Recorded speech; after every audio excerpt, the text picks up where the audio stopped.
Well, while we're looking at the Democrats, let's look at who could be the next US president, of course, in 2028. And JD Vance is twice as likely to be the next president of the United States as any Democrat, according to Polymarket. Polymarket has his chance of becoming president at 28%, and then Gavin Newsom at 14%. What do you put this down to?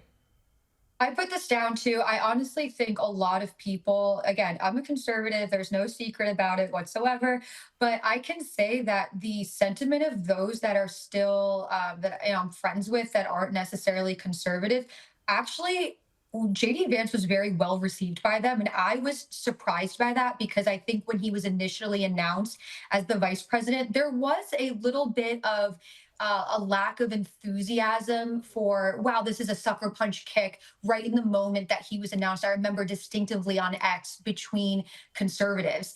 And I think this stems from, to answer your question, Gabriella, is that the day that JD Vance walked on stage and did that vice presidential debate, that was such a pivotal moment for him in so many ways. And coupling that with how he's acted as a vice president, this is probably the least dormant vice president we've ever had. Conservatives were not happy with Vice President Pence at the time. I mean, obviously, people were not happy with Kamala Harris as the vice president. Obama, when Joe Biden was vice president, people were just always calling him crazy Uncle Joe, and he had hardly any stake in the game. We've really lost here in America that sense of seriousness, of responsibility for someone as the vice president. And we've seen it, I think, also by default because President Trump doesn't really have the doors closed for press. So you're seeing so many opportunities where the vice president has to actually take action, speak, and answer and fulfill a role that we a lot of times just kind of put to the side.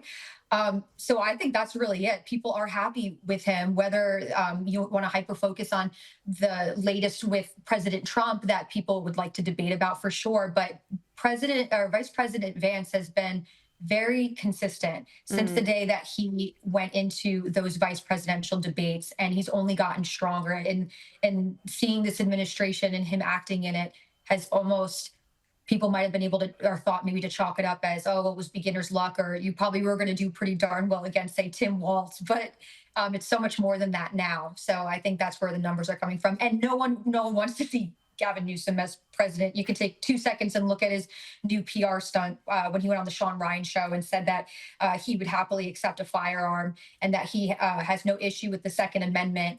And then after that interview happened, and of course, individuals on the left and the right were bothered by Gavin Newsom cosplaying as some sort of conservative.